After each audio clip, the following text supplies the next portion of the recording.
नमस्कार मित्रांनो, आपल्या आवडत्या इक्विटी इंडिया प्रो या यूट्यूब चॅनलवर मी आपले सगळ्यांचं स्वागत करतो. आज मार्केट बंद आहे. आज संडे आणि तारीख आहे 15 डिसेंबर 2024. शुक्रवारी मार्केट बंद झालं. त्यावेळेस निफ्टीने एक सडन मूव्ह दिलेली दिसते आपल्याला. निफ्टी साधारणपणे 0.89% एवढ्या तेजीमध्ये आपल्याला क्लोजिंग बेसिसवरती दिसतो आहे, जो 13 डिसेंबर 2024ला झालेला आहे. आज संडे असल्यामुळे मी निफ्टी 50चं ॲनालिसिस तुमच्यासमोर आणलेलं आहे या व्हिडिओद्वारे. 16 तारखेला निफ्टी ची काय ट्रेंड राहील किंवा कसा निफ्टी रिॲक्ट करेल याचं एक थोडक्यात आपण ॲनालिसिस करूयात. आणि मला वाटतं निफ्टी 50चा ॲनालिसिस मी तर एव्हरी संडेला मी तुमच्यासाठी घेऊन येत जाईन. तुम्ही ते जरूर पाहावं. जसं आपण स्टॉक्स ॲनालिसिस करतोच, एक चांगले दमदार आणि स्ट्रॉंग स्टॉक्स मी तुमच्यासमोर आणतो आहे. आणि ही सिरीज चालू राहणार आहे. आपला फॉर्मॅट साधारण हाच राहणार आहे. याच पद्धतीने आपण वेगवेगळे स्टॉक जे मार्केटमध्ये जेम्स आहेत ते आपण एक एक गोळा करूयात आणि आपल्या चॅनलवरती ते आपण सगळ्यांशी शेअर करूयात, जेणेकरून सर्वच मित्र आणि आपले जे सहकारी आहेत त्यांनाही मार्केटमध्ये पैसा मिळवण्यासाठी मदत मिळेल. तर साधारण आत्ता निफ्टी 50 हा लास्ट क्लोजिंग +219.60 पैसा एवढा त्याचं प्लसमध्ये तो होता शुक्रवारी. आणि आता आपण लाईन चार्ट बघतो आहे. लाईन चार्ट आपण जसं बघतो नेहमीप्रमाणे वन डेचा आत्ता लाईन चार्ट तुमच्यासमोर आहे.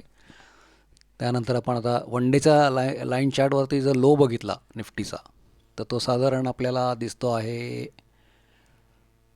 24,233. तो साधारण 10:30 वाजता त्याने तो लो मारला होता आणि असं वाटत होतं की मार्केट अजून खाली जाईल. म्हणजे मार्केट 24,100च्या आसपास जाते का एवढ्या खाली मार्केट जाईल असं वाटत होतं सकाळी. पण सडनली एक मूव त्याच्यामध्ये आली आणि मार्केट एकदम ते वर वर वर वर वर गेलं आणि मग शेवटी क्लोज होताना 24,768ला ते क्लोज झालं. मागचा 5 दिवसाचा जर आपण ट्रेंड बघितला तर याच्यामध्ये आपल्याला कालची ती सडन मूव दिसते आहे, वरनं जसं मार्केट खाली पडलेलं आहे. पण आपल्या आजच्या चार्टवरती असं दिसतं आहे की मार्केट हे ट्रेंडिंग मूडमध्येच होतं. पण काही न्यूज असतील किंवा मार्केटमध्ये काही सर्टनिटी ट्रेडर्स लोकांना वाटली असेल, त्यामुळे एकदम सडन मूव खाली आली आणि खाली मार्केट पडलं. पण नंतर त्याची रिकव्हरी खूप फास्ट झाली आणि खूप मोठ्या प्रमाणात ती रिकव्हरी आपल्याला दिसून येते. आता मार्केटचा ट्रेंड आपण 1 महिन्याचा बघितला तर तोही आपल्याला वरचाच दिसतोय. म्हणजे मार्केट हे वरच जाणार आहे. म्हणजे एक प्रकारची सँटा रॅली आपण म्हणू की ती आता मार्केटमध्ये येऊ इच्छिते. डिसेंबरमध्ये दरवर्षी FIs जे आपले मार्केटमधनं पैसा काढून येतात, आत्ता बऱ्याच प्रमाणात मोठ्या प्रमाणात त्यांनी विक्री केली आणि डिसेंबरमध्ये एक सँटा रॅली आपल्याला मिळते की त्यावेळेस बाईंग बऱ्यापैकी मार्केटमध्ये होत असतं. तर तशी एक रॅली येण्याची शक्यता मार्केटमध्ये आत्ता तरी मला दिसत आहे. साधारण निफ्टीच्या आपण लेवल्स बघितल्या तर त्याची अप्पर लेवल जी होती ती 24,680ची त्याची अप्पर लेवल होती आणि त्याची लोअर लेवल होती ती 24,570 टू 24,570ची साधारण त्याची लेवल दिसते आहे. ती साधारण इथे येईल 24,570. इथे येईल, एक मिनटं. हां, साधारण ह्या आसपास ती लेवल ती येते आणि तिथनं हे मार्केट आता वरती वरती करून टॉपला पोचलेलं आहे. साधारण कॅन्डलस्टिक चार्ट आपण बघूयात, कारण आता आपल्याला जास्त ट्रेंड एक वर्षाचा बघायचा नाही. एक वर्षाचा ट्रेंड पण आपल्याला दिसतोय की तो मार्केट वरच जाणार आहे आणि हे शेवटी त्याला जायचं आहे या टॉपपर्यंत. म्हणजे साधारण 26,178चा टॉप त्याचा सप्टेंबर 23चा दिसतोय. तिथपर्यंत जाण्याची शक्यता मार्केट असं दिसते मला आहे. ट्रेंड पाहता, जो आत्ता एक महिन्याचा ट्रेंड पण पाहता तो दिसतोय. आपण आता कॅन्डलस्टिकवरती आलेलो आहोत. कॅन्डलस्टिकप्रमाणे जर बघितलं तर जसं आपण नेहमी स्टॉकच्या विषयी पण बघतो की जो 200 EMI एक्सपोनेन्शियल मूव्हिंग ॲव्हरेजच्या वरती जर स्टॉक असेल आणि वन डे कॅन्डलमध्ये तर तो त्याच्यावर क्लोज झाला असेल तर तो साधारण बुलिश आहे असं आपण समजतो, आणि त्याच्या खाली जर असेल तर साधारण तो बेरिश आहे असं आपण समजतो. तसंच हा स्टॉकसुद्धा आता आपल्याला जो दिसतो आहे, म्हणजे साधारण निफ्टी 50 हा 200 मूव्हिंग ॲव्हरेजच्या वरती ट्रेड करतो आहे, आणि त्यामुळे आपल्याला असं म्हणता येईल की हा आत्ता ट्रेंडिंगमध्ये आहे किंवा अप ट्रेंडमध्ये आहे. आणि आपलं जे पॅरामीटर आहे साधारण R1, R2 आणि R3 हे आपल्याला बेसिक पॅरामीटर आपलं जे असतं की तिथं स्टॉक जेव्हा येतो तेव्हा तो साधारण खूप मोठ्या प्रमाणात तेजीमध्ये येतो आणि तिथनं तो पुढे त्याची रॅली कंटिन्यू करतो, असं साधारण प्रत्येक स्टॉकमध्ये होत असतं.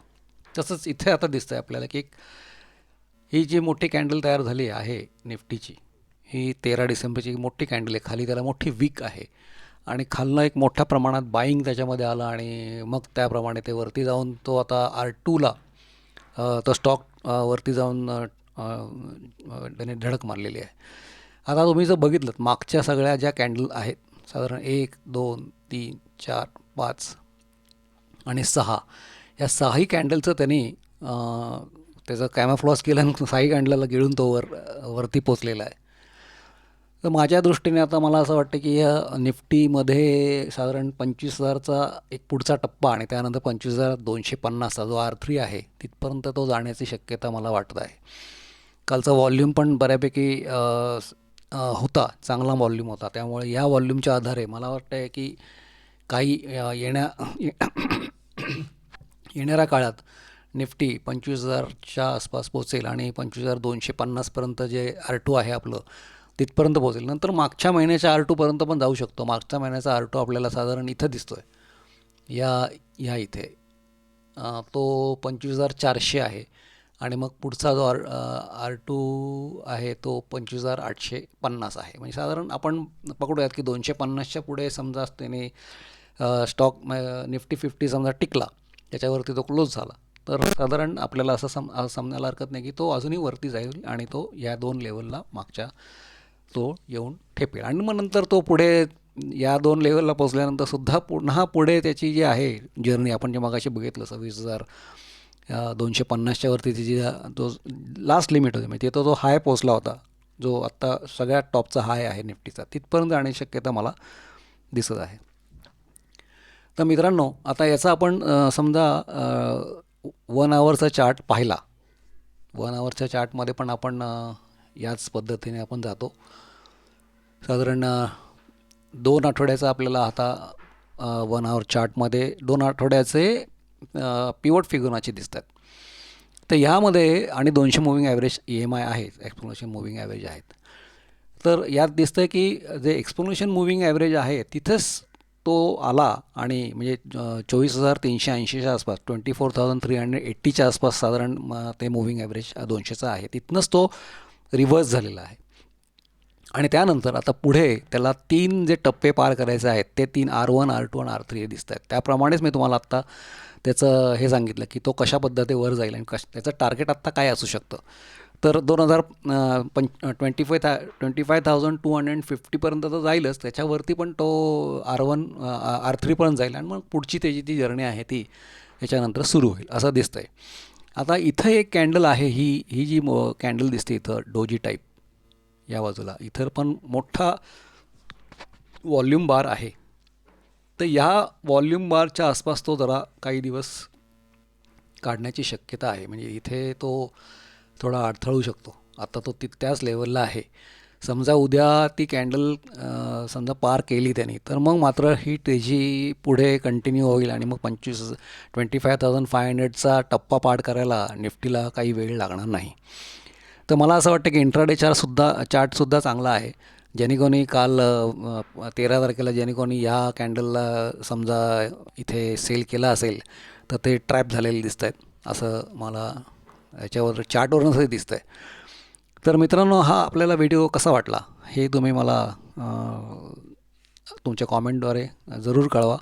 साधारण आपल्याला निफ्टीचं ॲनालिसिस आपण दर संडेला आपण करत जाऊयात. ते आपण आता केलेलं आहे. इथं निफ्टी कशा पद्धतीने जातो आहे आणि कशा पद्धतीने तो जाईल हे तुम्हाला मी सांगितलं, आणि त्याची सँटर रॅली येण्याची शक्यता कशी दिसते आहे हेही तुम्हाला मी सांगितलं. तर मित्रांनो, मला तुम्ही मदत करा. मला मोटिवेशन तुमचं गरजेचं आहे. लाईक करा, आपल्या चॅनेलला सबस्क्राईब करा आणि मित्रांबरोबर शेअर करा, म्हणजे जेणेकरून इतरांना आपल्या चॅनेलबद्दल माहिती मिळेल आणि मग तेही आपल्याला सबस्क्राईब करून त्यांच्या नॉलेजमध्ये सुद्धा याची वाढ होईल. तर निफ्टी 50चा असा ॲनालिसिस मी आता तुमच्यासमोर मांडलेला. आता पुढच्या संडेला आपण डायरेक्ट निफ्टीचा ॲनालिसिस करणार आहोत आणि मध्ये आठवडाभर 2-2 स्टॉक, 2 किंवा 1 या पद्धतीने मी स्टॉक तुम्हाला जे सापडत आहेत मला चांगले हिरे मार्केटमधनं, की जे चांगले फंडामेंटल पण चांगले आहे आणि त्याचा चार्ट पण चांगला दिसतो आहे. मग टेक्निकल फंडामेंटलचा असा संयोग करून मी तुम्हाला तो स्टॉक तुम्हाला मी देत जाईन आणि निफ्टीचा आता पुढच्या संडेला आपण ॲनालिसिस करूयात. धन्यवाद.